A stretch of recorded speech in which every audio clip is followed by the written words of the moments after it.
I'm Lizanne Flynn. I'm a master healer who holds space for any earthling as they reunite body and soul.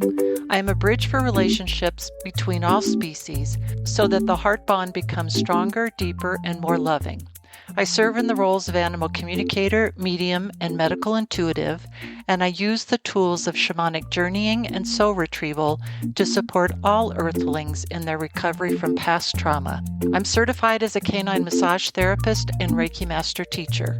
This is the Animals iView podcast. As faithful listeners might have picked up by now, I'm always on the lookout for bringing whatever piques my curiosity, and therefore that of the animals I represent, to you who listen in case what we come across might also be something that piques your curiosity as well. Maybe it's part of my being neurodivergent. Side note, we'll definitely have a podcast on that topic soon and build on what came before, that of the identifier of being highly sensitive. And a member of our species who is more than casually interested in a number of different subjects. There's clearly a theme running through what I'm deeply interested in, and that's seeing the unity in the perception of duality, as well as understanding how, as a member of an animal species, I can be more animal-like in my worldview in the best way. Because, as the animals know, the more we embrace diversity in our worldview, the more united we are in our individuality, which has always been something that humans struggle with because our default is based in the alleged strength of our individual minds, plural, yet we also didn't recognize that this worldview pits us against each other naturally. It's a hierarchical who's on top, and more accurately, which predator is on top, that is wedded to our biological DNA of being both predator as well as prey. And still, we've got to start somewhere, right? We've got to start addressing and hopefully not being seen as confronting those human-centric structures and belief systems that no longer serve our highest and best good. And I think with us, quite honestly, and I say this with love, it's 2 steps forward, 1 step back. Because as much as we value new information coming forward, we also have a bad habit of continuing that structure of whoever has the most information wins, rather than whoever contributes to the overall wisdom we have is seen as part of our collective winning. It's a subtle distinction, and then again, as Warthog reminds us, it can be as plain as the horns that extend outward from your nose, if you had those, which of course capitalizes on the nose itself as being one of our own appendages that we can't see, and the phrase, as plain as the nose on your face, is a bit of an enigma for us, because others can see the nose on our face, but we cannot. I came across the philosophy of Stoicism, capital S, not to be confused with Stoicism, lowercase s, which how can you possibly be confused with that? The animals and I kid, of course, because everyone would be confused with this, naturally. It's interesting that we perceive that by claiming a word and a sound that's defined as indifference to pleasure or pain somehow yields an entire belief system and philosophy of life that the animals say is far from what other species perceive how life is to be lived on Earth. I think one of the main reasons they're taking this stance is that they know their lives on this planet, and what we know and understand of those lives is still uncomfortably close to be seen as stoic, meaning we see them as stoic, as in being indifferent to pleasure or pain. And all because we as a species haven't declared them to be sentient, and because we also denigrate that which we don't understand for fear that it will somehow knock us from our position on top of the heap of sentient species, as it were. We're completely carnivorous where facts and knowledge and information are concerned, and completely oblivious to the wisdom of how to simply be with all the other species on the planet. So, when another way of being, a philosophy, and by definition, the most basic beliefs, concepts, and attitudes of an individual or a group comes along or is developed that makes us feel better about our place in the world and helps us, or so we think, have the answers to this conundrum of life on Earth, we tend to glom onto it or seize said philosophy by the lapels and drag it alongside us as we go through life. And in this particular case, the essence of capital S Stoicism not only numbs one or attempts to numb one to a certain degree to human experience, we create just another frosted window, as the animals are saying, through which certainly the contrast of life is muted so that we don't feel it as much. But so too is the light of that partnership, the joy, and our raison d'etre, French for reason for being, is equally muted. It's a separatist belief structure, which might feel good in the moment, and yet doesn't really let one loose inside of human experience or any kind of experience, so that everything can be felt and worked with. So that instead of indifference, there can be clarity and neutrality, which to some might look like indifference due to the old animals aren't sentient beings decree that's been led by science for generations. There's a link that I'll put in the podcast note that gives a brief review of the tenets of capital S Stoicism, and I'll quote from the article now as well. Stoicism, or Stoic philosophy, is a philosophy of personal ethics and a methodology for seeking practical wisdom in life. A key principle of the ancient Stoics was the belief that we don't react to events, we react to our judgments about them, and the judgments are up to us. They also advise that we should not worry about things beyond our control, as everything in life can be divided into two categories: things that are up to us and things that are not. Stoicism is not so much an ethic as it is a paradoxical recipe for happiness. It's been within our human-centric worldview since 300 BC, and the four cardinal virtues of Stoicism are wisdom, courage, temperance, and justice. Wisdom is divided into good sense, good calculation, quick-wittedness, discretion, and resourcefulness. Courage is subdivided into endurance, confidence, high-mindedness, cheerfulness, and industriousness.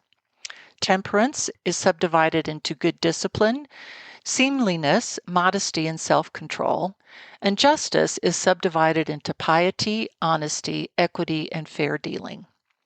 From my reading of the link in the article, a fair amount of Stoicism is about control, which again, the animals would chime in and say, we don't have no stinking control on planet Earth, in a nod to Blazing Saddles, as well as our need for control, again, cue the animals are not sentient. Its modern day application would look something like this. Negative visualization. The Stoics recommend that we spend time imagining that we have lost the things we value, that our wife has left us, that our car was stolen, or we lost our job. Doing this, the Stoics thought, will make us value our wife, our car, and our job more than we otherwise would. The next would be dichotomy of control, distinguishing between the things over which we have complete control and the things over which we have no control of all. We would internalize goals. Stoics found a way to retain their tranquility despite their involvement with the world around them. They internalized their goals. Their goal was not to change the world, but to do their best to bring about certain changes. Even if their efforts proved to be ineffectual, they could nevertheless rest easy knowing that they had accomplished their goal. They had done what they could.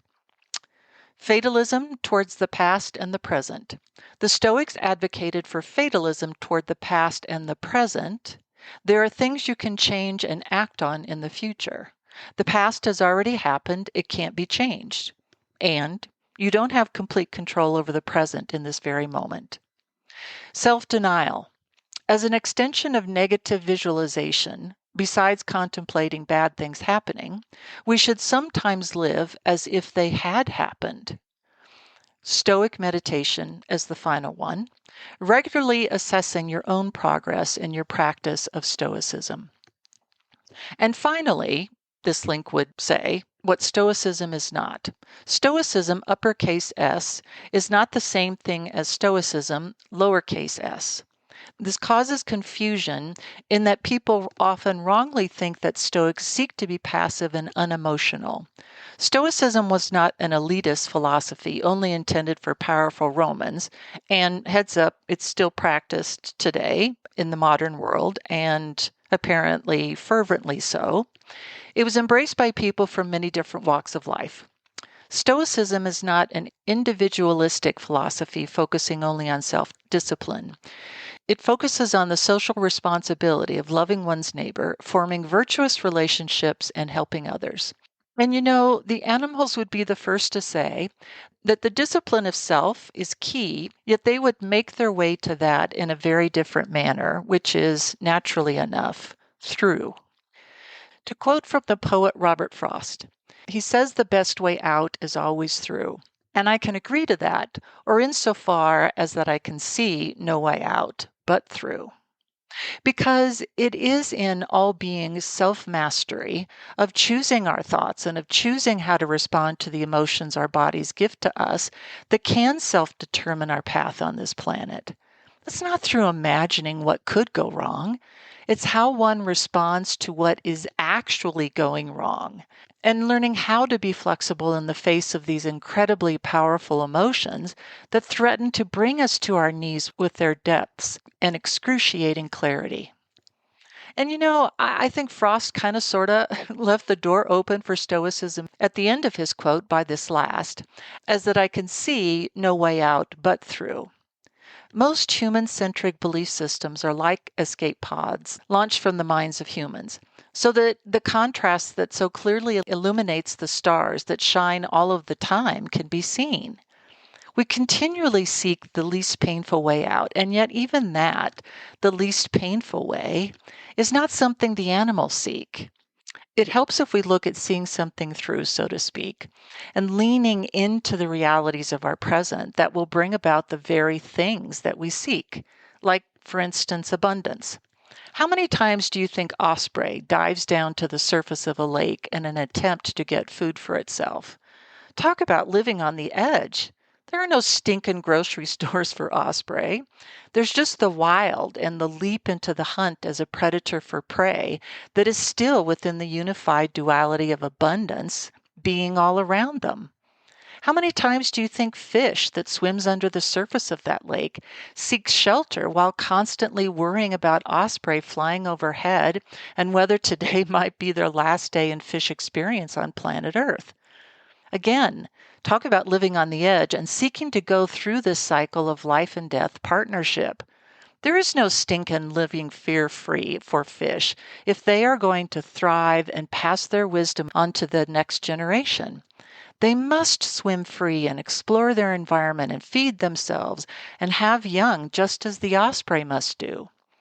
And while their ways likely fly in the face of both small and capital S Stoicism, there's one thing we must not ever doubt with any other species on Earth save our own: their deep passion for their lives, just as they are, gives them the grace that they need to see their way through their lives.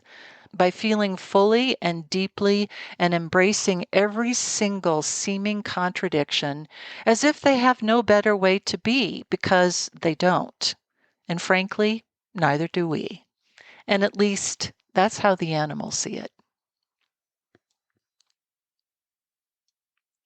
Thanks for listening today. Leave a review and be sure to subscribe to this podcast.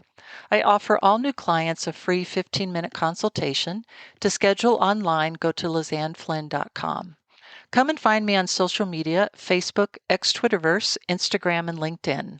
I encourage you to sign up for my quarterly newsletter on my website, where I also post notices for upcoming events, the starting date of courses in the Animals iView Academy, and online psychic fairs. The episodes of this podcast are available on my YouTube channel, complete with subtitles. You'll find that link in my podcast footer, and be sure to subscribe. This has been the Animals iView podcast. I'll see you next time.